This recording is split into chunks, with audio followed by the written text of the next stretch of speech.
Chavenelle, you can keep them coming. Recruiting Talk, 877-377-6963. Nikki, of course, covering Arkansas Athletics, Rivals.com. Good afternoon, Nikki. What's going on? Hey, guys. Not much. I'm good. Just got a haircut. Feeling fresh. Oh, good. Good. All right. I don't even know what it's like for somebody else to cut your hair these days. So. It's been a long time. You don't give yourself any haircuts, right? None. No. You have long hair, so you can't do that. No.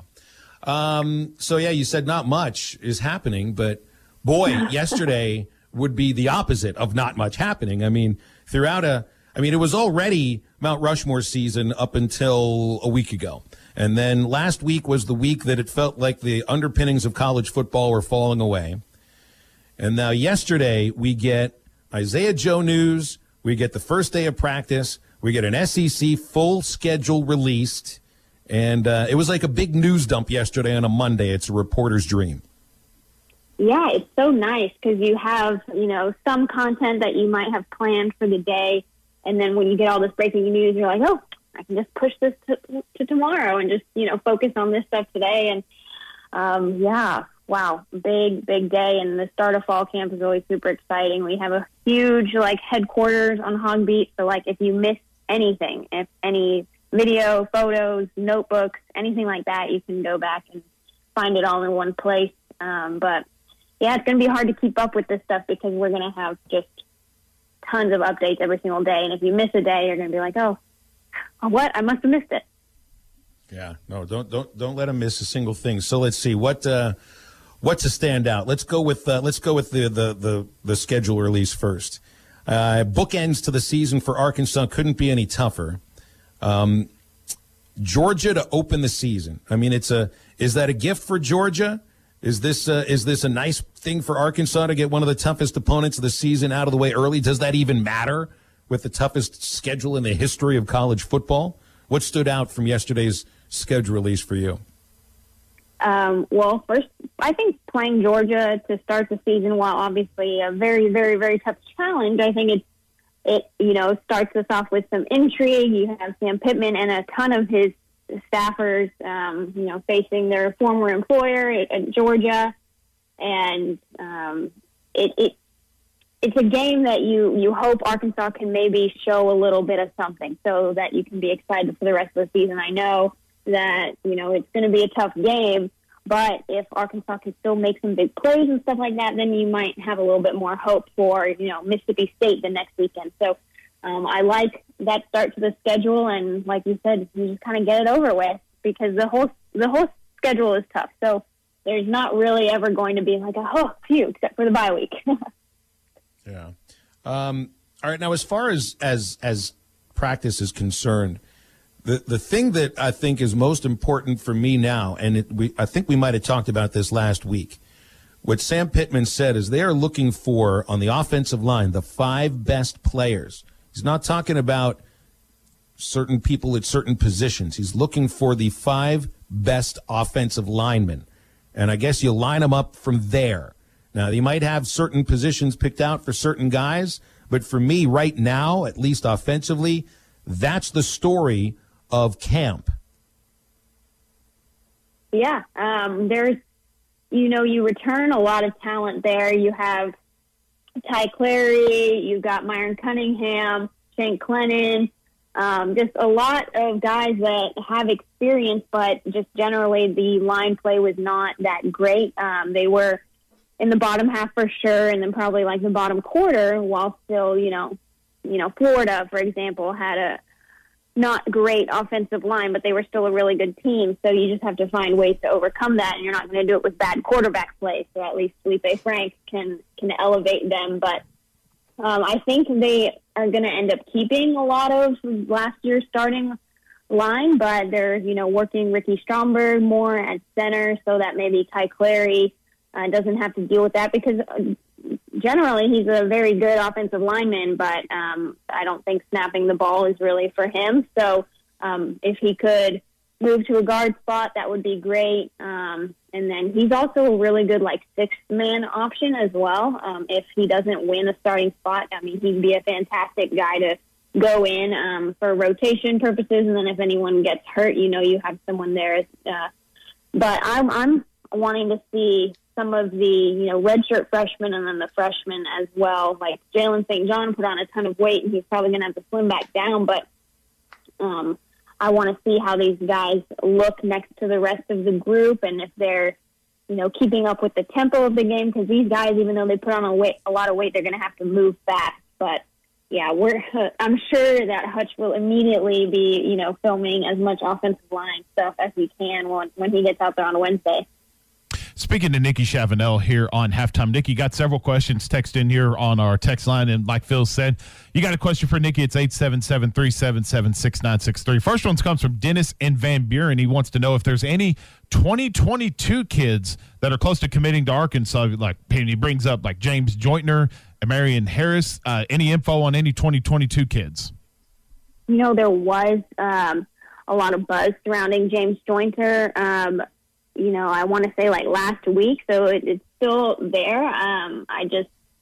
Some of these guys, they have plans for when they want to do certain things, maybe a birthday, maybe a special occasion. So just because we're not hearing anything doesn't mean I think Arkansas is in any worse of a spot. I mean, genuinely, like very genuinely, I think Arkansas leads for like every single in-state prospect that they've offered in the 2022 class. And as long as the football team doesn't have anything going on Thursday night, I'll be at Fayetteville High School. They have a scrimmage against Greenwood, and so I'll see Caden Turner and Isaiah Satania playing a little bit. I think they're going to do a half, and the JV does a half. But all those in-state kids are in a really solid spot with Arkansas. And then, Sam Spiegelman, our Texas, Oklahoma, Arkansas analyst, he posted a story today on Gentry Williams, who is the top prospect out of Oklahoma for the 2022 class, and he likes Arkansas a lot because they're, saying they'll give him an opportunity to play potentially on both sides of the ball. He's a corner mostly, but he also plays a little offense. He plays some quarterback, but getting a kid like that would be huge. He's ranked number 43 in the nation, so. Besides the in-state kids, not a lot of movement, but I know that Sam Pittman is working on building those relationships, and they're still sending out, 10 to a dozen offers a week. Got another one in here from Adam in Springdale. He brings up Cameron Ball. He said he seems like he was heading towards Georgia Tech, and then things are starting to change a little bit. Any info on Cameron Ball that you could share with us?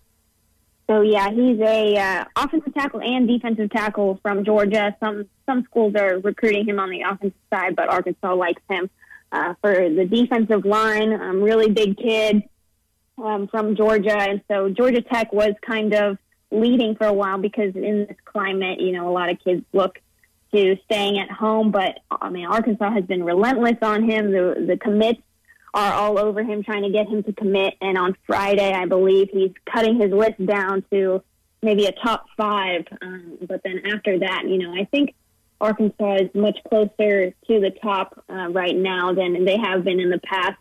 It would be nice to get him on campus, but, not a lot of kids are in a position to take the trip on their own dime and stuff. So maybe they can do enough virtual visit with him so that he falls in love with Fayetteville on his own.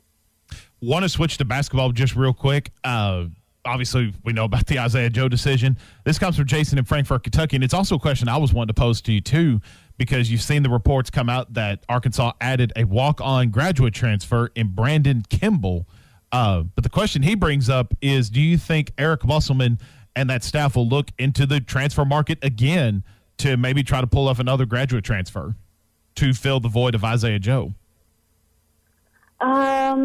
Someone on the board posted about maybe a good option yesterday, and I think they'll continue to monitor that, especially if it's someone with 1 year left who could really come in and contribute. But I don't think they're going to want to, have a scholarship taken up for more than one season right now if they're not totally sold on someone. So they could very well leave it open and just go and add an additional player in the 2022 class instead, which is obviously Packer. I mean, the 2021 class, there's still like 19 targets up on the board, and they have 2 guys already in there, so they can start focusing more on the rest of their top targets. Yeah, or sit one that they think that they can develop over a year and then have him contribute in the next season. I don't think for depth purposes or anything that they really need to add anyone else. I think that they can make up Isaiah Joe's, scoring production just as a committee kind of, even though that it is a lot of points. But if Moses Moody steps up, then it shouldn't be too big of a problem. Nikki, I'd seen you. I want to go back to Cameron Ball for a moment, not to talk about him necessarily, but about the idea of crystal ball. Did I see you use the term crystal ball to describe what you think about Arkansas's chances for Cameron Ball to come to Fayetteville? So the 247 term for like their future cast thing is crystal ball, and ours is a future cast, like the weather forecast. So okay, that just the different terminology we use out here. I don't love the future cast and crystal ball situation. I think it's almost like kind of tipping fans off, like haha, I know what's going to happen or whatever. So I only genuinely try to do it when I just have a feeling. Like if you get info and then you immediately go put in a future cast because the kid's going to commit, it just seems like you're ruining the moment. But otherwise, I think for the fans too, like on Rivals, you can participate as a fan and try to build up your score and stuff. So we've kind of made a game out of it, but I try to keep kids' trust as much as possible when it comes to those things. That's exactly what I was getting at. I just wanted to. I wondered what your criteria for when you put in the future cast, to borrow the term from Rivals, and it just sounds like for you it's more of a gut feeling than anything that I can identify with statistics or some analysis.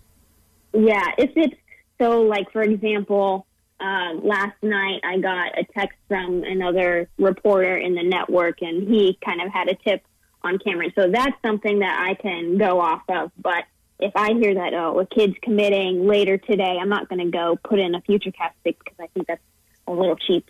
But I do like to build up my score as well and my accuracy percentage, because it's dipped below like 85 right now, because you'll put in a pick and then kind of forget about it, and then a kid will commit somewhere that you weren't expecting, and then it lowers your score. So I got to keep my score high. That's right. It's got to be better than even a good free throw percentage. Nikki, I appreciate your time. As always, it's fun talking with you. Have a good week. Bye, y'all. I was going to ask about, what's a good percentage for a recruiting expert when you make a prediction like that? It's like if a good batting average is 300, if a really good free throw percentage is 80%,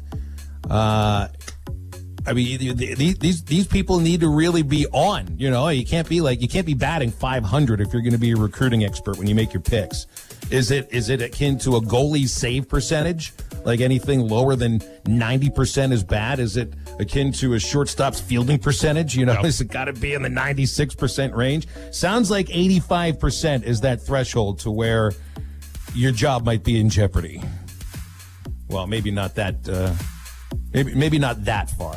Maybe not that far. 877-377-6963. Want to dig into something Nikki said about how you replace Isaiah Joe.